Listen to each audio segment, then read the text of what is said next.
Seja bem-vindo ao podcast do Inova Social. Eu sou Vitor Vasques e hoje nós estamos aqui com Stephanie Mazon. A Stephanie, ela é, no mínimo, inspiradora. Por quê? Ela é Technical Sales e Developer Advocate da IBM. Mas por que inspiradora? Isso eu vou deixar ela contar um pouquinho mais pra gente. Seja bem-vindo, Stephanie. Vasques, muito obrigada pela oportunidade de estar aqui hoje. É um prazer falar com vocês e eu fico muito feliz de saber que eu sou uma inspiração. Eu realmente quero ser uma inspiração tanto para os jovens que estão começando na tecnologia, principalmente para mulheres. E falando um pouquinho sobre mim, então, o que são esses dois nomes estranhos que você comentou, né? Primeiro, em relação de Technical Sales, eu trabalho na área de vendas da IBM, mas precisamente na área de digital. E minha ideia é estar presente junto a parceiros de negócio da IBM para que eles incluam soluções de tecnologia nas suas soluções finais. Então, eu estou junto com os parceiros e ajudo eles a fazer uma arquitetura, para fazer toda a questão de desenvolvimento e inserir o Watson no contexto deles. Até sobre o Watson, acho que a gente pode conversar um pouquinho aqui daqui a pouco. E é realmente ajudá-los na parte técnica, ser uma arquiteta de soluções. E na área de Developer Advocate, o nome é bastante curioso, né? Que estar com os desenvolvedores e ser uma advocate é quase advogar em favor disso, né? E qual que é essa função? Basicamente é o ser reconhecida no mercado como uma pessoa que fala sobre as tecnologias IBM. Então, é estar presente em hackathons, que são maratonas de programação, meetups, que são eventos onde os desenvolvedores vão falar sobre tecnologia. E, poxa, assim, acho que a inspiração começa no momento que você gosta muito do que você faz, e realmente eu gosto muito do que eu faço. Então, quando eu estou em algum lugar, as pessoas me veem, lembram da tecnologia e conseguem fazer essa associação. Então, são essas duas frentes realmente para inovar e para que as pessoas comecem a entender o que é o Bluemix, o que é o Watson e assim por diante. Ô Stephanie, 22 anos, tudo isso... Você ainda tá na faculdade, né? Sim, isso é até bem engraçado. Eu gosto de contar um pouquinho da minha história. Eu tenho 22 anos, fiz agora em agosto, gente. Eu sou jovem, acho que vocês não estão me vendo, mas acho que dá para escutar pela minha voz jovial. Mas sim, eu estou fazendo engenharia eletrônica na Mauá, em São Caetano, os que conhecem.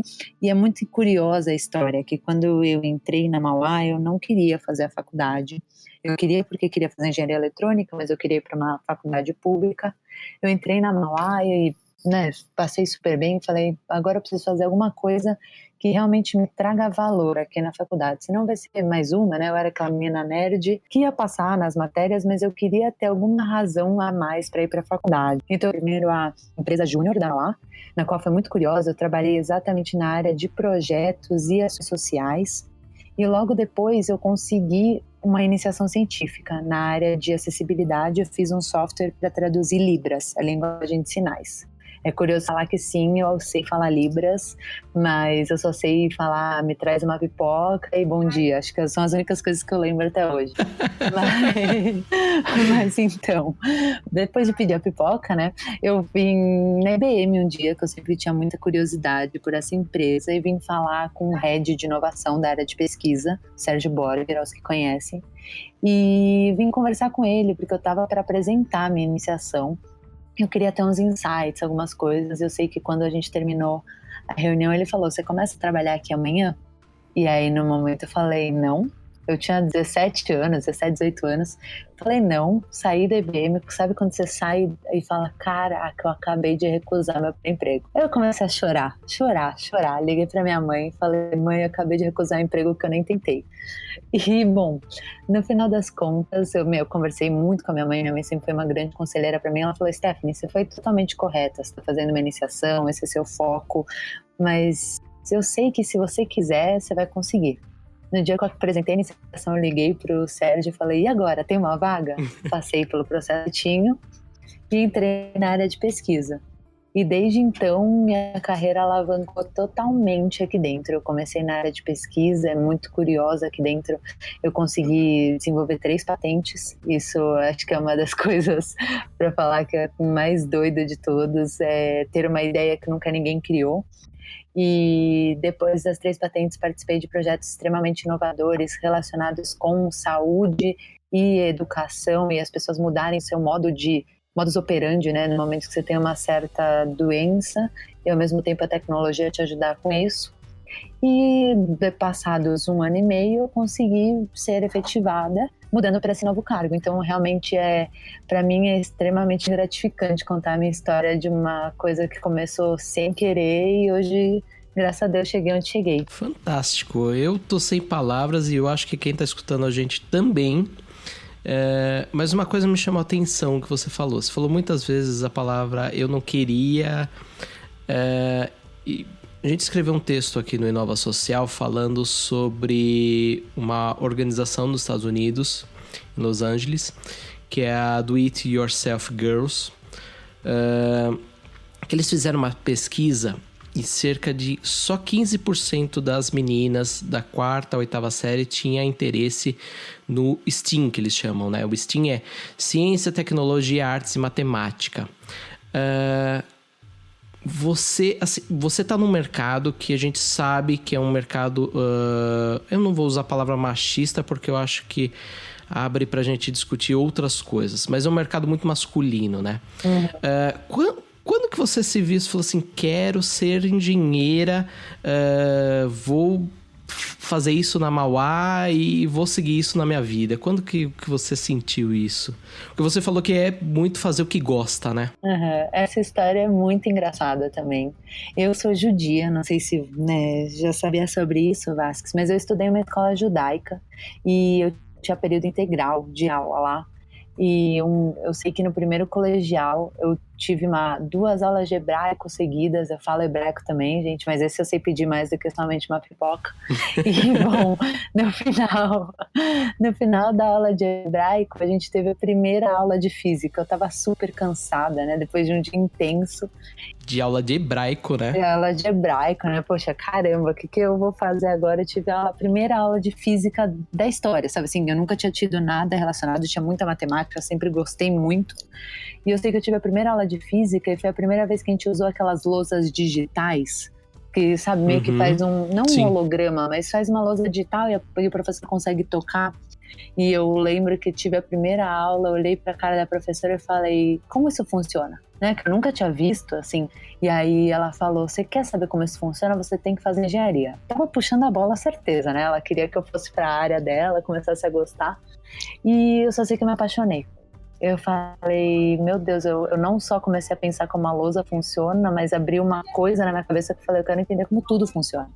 Eu começava a ver a TV, eu começava a ver o celular e eu falava, eu não tenho ideia o que tem por trás disso, mas traz uma coisa tão boa para as coisas. Eu comecei a correr muito atrás. É óbvio que eu comecei a conversar muito com a professora e tomar muito gosto pela área das exatas, já que eu já tinha muita facilidade. E aí eu acabei entrando, né? Comecei a ver que... Você lembra quantos anos? Eu tinha 14 anos. 14 anos é o primeiro colegial. Acho que é isso, se eu não tô errada nas minhas contas. É, isso mesmo. E aí, acho que né? Já passei um pouquinho dessa fase, mas hoje é meus irmãos que estão nessa linha. Mas eu comecei, acho que foi 14 para 15 anos eu tive essa aula e comecei a pesquisar muito. Eu não tinha computador na minha casa, eu tinha um computador só. Eu lembro que eu ficava lá na escola pesquisando, né, como fazer, né. E aí eu decidi que eu ia fazer engenharia eletrônica, prestei as faculdades e logo que eu entrei, é muito engraçado que hoje eu não trabalho exatamente com a área de engenharia eletrônica, mas mais com a parte de computação. E é engraçado que no meu primeiro ano da faculdade eu tinha algoritmos de programação. E eu sei que eu vi aquele curso, eu falei, isso aí eu vou tirar de letra. Peguei e entrei no Google, como aprender a programar em 10 dias. E se vocês pesquisarem isso, a primeira coisa que aparece é como aprender a programar em 10 anos. Então, eu fiquei totalmente frustrada, mas foi não só por paixão, eu também funciono muito por coisas que acabam me incentivando, né? E esse momento que eu vi, daqui 10 anos eu vou conseguir programar, não. Eu vou dar um jeito. E eu comecei a correr atrás, comecei a gostar muito. Mas isso que você falou de mercado mais tendencioso, ou nem se a palavra certa para se falar, realmente, não digo só no mercado, mas falando um pouco da faculdade, hoje tem uma menina na minha sala além de mim. Então, ainda assim, tem não certo preconceito, mas a tendência, essa que você falou da pesquisa, é realmente as mulheres não irem tanto para a área de exatas. Eu não sei por que ainda, porque foi exatamente isso. Eu queria trabalhar com inovação, eu queria trabalhar com tecnologia e vi que a frente era essa e não teve barreira nenhuma. Na hora eu nem pensei, não vai ter mulher, o que eu vou fazer? Eu pensei, vou correr atrás e vou conseguir. Em questão do mercado, eu acredito que é um pouco de cultura também. São vários fatores. Na última Campus Party eu conheci a Manuela, que é uma menininha de 9 anos que ganhou uma hackathon.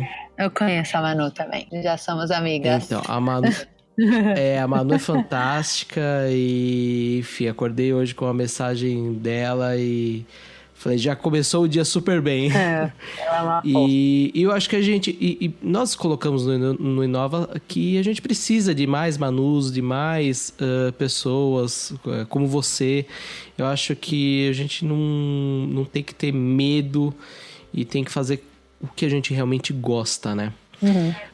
Falando um pouquinho do que você faz hoje na IBM, você falou muito de como funciona, eu quero saber como funciona o Watson. Bom, aproveitando, acho que todo mundo faz essa pergunta, eu sempre respondo, não é mágica, não é Mr. M. E assim, até falando de mais uma coisa legal sobre isso, eu fiz um TED Talk, né, um TEDx na Mauá, para falar sobre inteligência artificial e empoderamento. E lá eu dou um exemplo muito claro que acho que consegue explicar o que é o Watson, o que essas inteligências artificiais que estão cada vez mais sendo faladas em todos os sites. E eu dei o seguinte exemplo, eu tenho um irmão de 7 anos e eu instigo vocês, né, Vasques, até não sei se você lembra o dia que você aprendeu a amarrar seus sapatos. Ixi, eu demorei, viu? Você lembra? Excelente, olha que a gente não combinou, tá, gente? Ele nem tá aqui do meu lado, mas o que é o curioso de toda essa história, tá? No momento que você, meu irmão, eu, qualquer pessoa aprendeu a amarrar os sapatos, você concorda que teve um momento de aprendizado? Teve um momento que minha mãe chegou pro meu irmão e falou, olha, primeiro você pega um dos laços, depois o outro, dá o laço por trás, amarra, aí você vai lá, tenta e não consegue, e aí sua mãe se irrita, e passa pra tia da escola, até que depois de muito tempo que você vai, né, treinando, você consegue fazer. Uhum. E no momento que você consegue amarrar o seu sapato, você só consegue amarrar o sapato que você aprendeu ou você consegue amarrar qualquer um? Qualquer um. Qualquer um. Na teoria, sim. Na teoria, sim, né? Eu consigo amarrar o da minha noiva. Eu consigo. Então, ótimo. Qual que é a ideia, tá? Esse exemplo que eu dou é exatamente o que é inteligência artificial. Primeiro, você tem um ambiente de aprendizado. Eu tenho um tempo que alguém está lá imputando dados e fazendo a máquina ser boa em alguma coisa. E ser especialista em alguma coisa. No caso, nós somos especialistas em amarrar nossos sapatos. Uhum. E treinados para N outras coisas. E no momento que você aprende a amarrar, você consegue generalizar.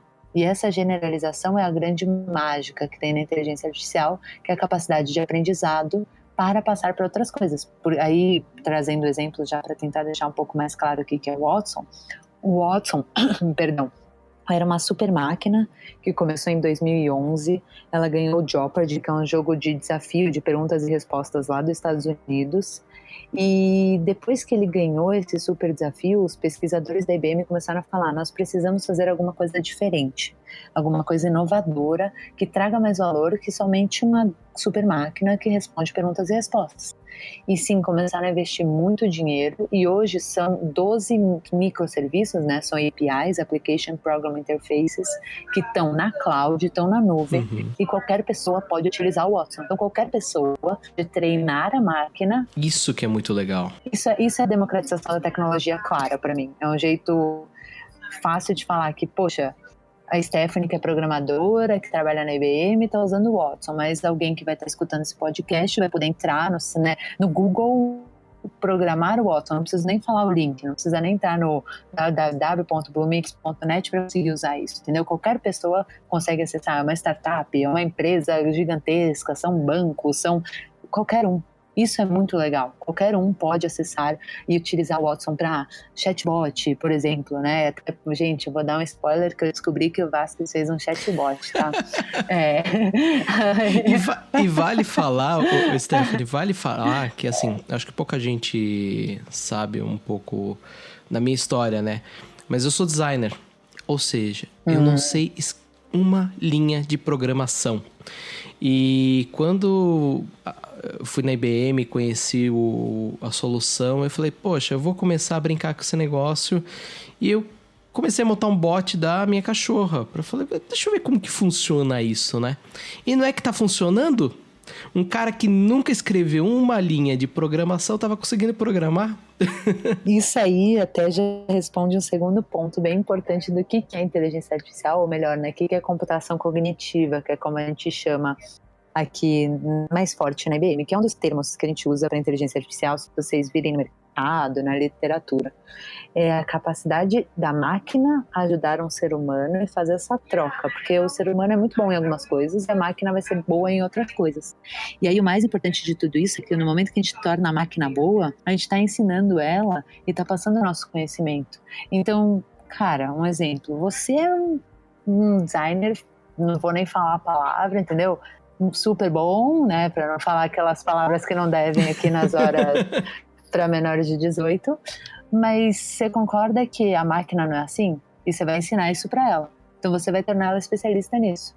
Então sempre é muito importante ter uma pessoa que entende do core da informação. Sei lá, você vai pegar uma atendente, né, para fazer um atendente de banco, por exemplo, que o Watson vai fazer, são os atendentes de banco que vão estar ensinando o Watson e não um técnico, porque eu não sei o que você passa na hora, né? Não sei o que você passa no seu dia a dia. Então isso que você falou é super legal, porque a gente precisa dos LOB, que a gente diz, dos Line of Business, atuando junto com os desenvolvedores para achar a solução, entendeu? E você falou um pouquinho aí de democratização, eu queria resgatar um ponto. Você falou lá atrás a respeito de soluções médicas. Eu queria entender um pouquinho como que o Watson ele pode ser usado hoje para a sociedade e não só para uma solução, como uma inovação social mesmo, e não só como uma simples inovação tecnológica, né? O que a gente pode usar como solução, por exemplo? O que você já viu aí sendo usado como solução para sociedade no geral? Uhum. Então, vou te dar alguns exemplos que já estão abertos, né? Porque tem outros que têm uns NDA assinados e não pode sim, contar. Por favor. Mas senão vai dar problema aqui, né? Mas então, tem coisas muito legais que dá pra gente citar e falando um pouco de sociedade, pense em quantas vezes vocês vão, por exemplo, a museus, tá? Eu viajo bastante, só alguns lugares, eu sei que quando eu vou nos museus, às vezes a interação que eu tenho lá é muito chata, você tem que colocar aquele fonezinho de ouvido, né, e não vai falando aquela história constantemente, não tem uma interação, você é só passivo do que vem do museu, e eu, pelo menos falando pessoalmente de mim, eu perdi muito o interesse por alguns museus por causa disso. E trazendo um exemplo claro do que o Watson já fez aqui no Brasil, tá? Porque eu gosto de comentar as cases de sucesso do Brasil mesmo. A Pinacoteca, temos aqui em São Paulo, que é um museu de arte. O Watson foi lá, né? O pessoal aqui da IBM, da área de pesquisa de Watson, treinou ele para ele saber sobre algumas obras de arte que tem lá na Pinacoteca. Além disso, foram colados beacons, que são mini sensores, eu diria, porque no momento que você chega perto deles, você entra na rede deles. E assim, no momento que você vai na Pinacoteca, você tem uma experiência totalmente diferente. Você pode falar com as obras de arte. Então, você pode perguntar, por exemplo, tem aquela obra que é Saudade, aí você fala, com quem você tá com saudade? Sei lá, o que você tá sentindo? E ela consegue entender, porque o curioso do Watson é que ele consegue entender a linguagem natural, ele consegue entender como as pessoas falam, um grande NLP, Natural Language Processing. E aí, o mais legal de tudo é que tem aquela obra que é um porco na Pinacoteca. E aí, eu acho que você já deve imaginar qual é a pergunta que é mais feita, né? Perdão se você é palmeirense, mas perguntam se o Palmeiras tem Mundial. E eu sou corintiana, tá, gente? Não me mata, não dá pra ser perfeita em tudo. Então, só sei que que ele responde, ele fala, poxa, eu sou uma máquina, eu não fui treinado para falar sobre esporte, sabe, essas coisas. O mais legal é que eles vão analisando logo e conseguem tirar informações sobre isso, ver sobre o que as pessoas estão pesquisando. É um exemplo simples de como dá para a sociedade uma experiência totalmente diferente no museu, né? Eu bem gosto muito de contar essa história. E além disso tem diversas outras, tem cases de empresas que já atuaram Watson para ajudar na parte de como falar, né, com o usuário final, ou até na área de saúde, que acho que talvez eu comecei minha área de pesquisa lá em research quando eu entrei, e hoje já tem coisas funcionando, que é o Watson Oncology, para ajudar pessoas e os médicos principalmente a analisarem o genoma e falar, poxa, essa pessoa tem tendência a ter certo câncer. E por que isso é tão importante? Porque um médico é um médico porque ele treinou e estudou não sei quantos anos para isso, mas infelizmente a capacidade humana é muito limitada, né? Assim, quantos mil papers você consegue ler por dia para falar exatamente sobre o câncer XPTO que talvez essa pessoa tenha e amanhã eu vou fazer uma cirurgia com ela. O Watson tá lá para ajudar o médico, lendo, crawleando, né, pegando dados na internet, conseguindo fazer uma análise, trazendo um relatório para ele e facilitando muito. Então eu digo não só democratizando, quanto empoderando o ser humano como um todo. Stephanie, você falou uma coisa fantástica agora, do empoderar o ser humano. Porque quando a gente fala em inteligência artificial, a primeira coisa que as pessoas pensam é Exterminador do Futuro, Skynet. Uhum. As pessoas que já têm um pouco de conhecimento falam assim, ok, não são robôs assassinos. Mas elas falam muito em perdas de postos de trabalho, eu sendo substituído pela máquina, e a gente sabe que não é bem assim, foi isso mesmo que você falou, mas eu acho que vale a gente reforçar aqui e falar um pouquinho mais sobre isso. O Watson, ou as inteligências artificiais, elas estão aí para ajudar o ser humano. Então, o exemplo que você deu aí do oncologista, ele não vai substituir o oncologista, mas ele vai dar caminhos para o médico.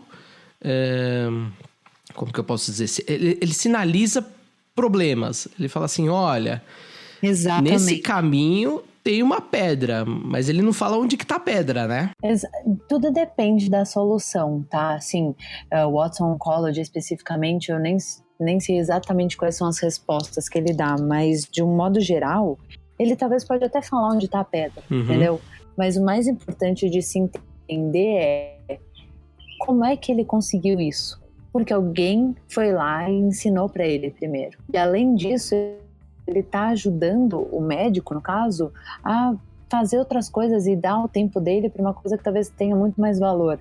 E aí, exemplificando um pouquinho mais, pense assim, no seu dia a dia, quanto tempo você fica respondendo e-mail ou fazendo resumo? São coisas muito cotidianas e rotineiras, né, que acontecem o tempo todo, que talvez se tivesse uma máquina que lesse para mim todos os meus e-mails, já respondesse os e-mails, ou talvez, sabe, pegasse mais importante que eu preciso analisar, ela estaria me empoderando totalmente, não tem melhor do que isso. E assim, o mais importante se falar é que no momento que você tem uma inteligência artificial, é fato que as pessoas talvez vão ter que mudar um pouco.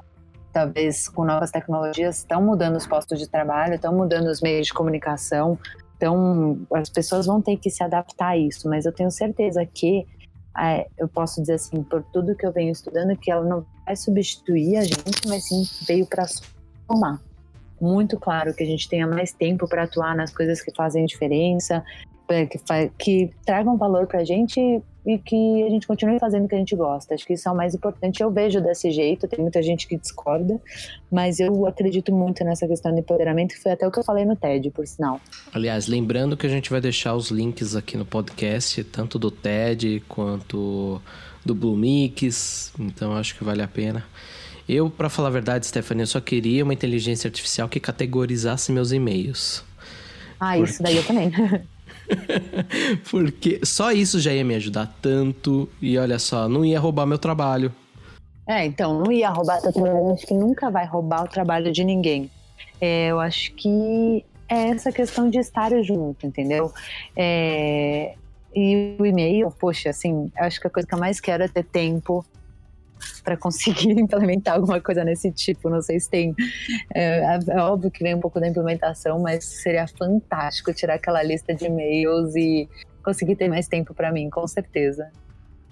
Sem dúvidas. Eu acho que a inteligência artificial ela é um pouco do que foi a revolução industrial lá atrás, com os robôs nas linhas de produções. Eu acho que quando vieram, né, principalmente quando a gente está falando de linha de produção de automóveis, quando vieram os robôs, né, todo mundo falava assim, meu Deus, eu vou perder meu emprego. E não é aquela coisa, eu não vou perder meu emprego, eu vou precisar me qualificar para saber fazer uma outra coisa. Enquanto eu ali apertava um parafuso, eu vou ter que aprender agora a controlar o robô que aperta 10 ao mesmo tempo, né? Então, a inteligência artificial é isso. Eu vou ter que aprender a mexer com ela para ela me ajudar. Eu não vou ser substituído por ela. Excelente. Assim, é até curioso que eu li acho que foi nem notícia, sabe, essas coisas de Facebook mesmo, que era assim, previsão de futuro, será que seu emprego ainda vai existir em 2025? Eu lembro que eu li isso, né, e falei, meu Deus, será? E eu fui ler a matéria, e eu não lembro o número exato para eu não falar certo ou errado, mas eu lembro que as empresas falavam que 27 a 30% dos empregos que tem hoje podem ser que vão ser diferentes no futuro, porque as pessoas que existem hoje são diferentes das pessoas que tinham antigamente. E eu gostei muito de quando falou isso, porque eu tenho um irmão de 7 anos, como eu comentei, e meu irmão é viciado em celular. O menino vai no banheiro com o celular, porque ele fica jogando joguinho, ainda sorte que ele não tem chip para usar o WhatsApp, senão eu não sei o que ele falaria. Mas o que eu vejo é como ele é diferente de quando eu era pequena. Eu falo pra minha mãe até, mãe, você tá educando ele diferente? E ela fala, mas são momentos diferentes. Ele tá em outra perspectiva. Os amigos também têm essa questão de tecnologia.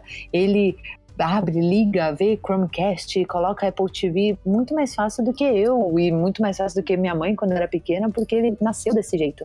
Então eu adorei isso que você falou da Revolução Industrial. Talvez seja uma grande revolução da tecnologia, que as pessoas vão ter que mudar, mas mais que isso, acho que as pessoas já estão mudando, talvez a gente nem percebe.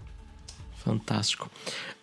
Stephanie, eu falo quase todo o programa isso, quem é ouvinte corriqueiro já tá meio careca de escutar, mas nosso podcast, a ideia é que ele seja um bate-papo curtinho, então a gente vai chegando ao fim. Mas eu queria que você deixasse aí uma mensagem, se você quiser incentivar as meninas a entrarem na área de exatas, enfim, deixo aberto aqui esse finzinho para você. Bom, eu vou fechar então com uma coisa muito legal que me perguntaram uma vez, o que é inovação, né? E aí se a gente pegar a definição clara do que é inovar, é você fazer alguma coisa diferente. Mas para mim inovar é você sair do seu limite onde você está e conseguir fazer algo que te traga essa paixão. Então, toda hora, na minha visão, eu estou inovando e eu vejo muitas pessoas inovando no momento que você sai da sua zona de conforto.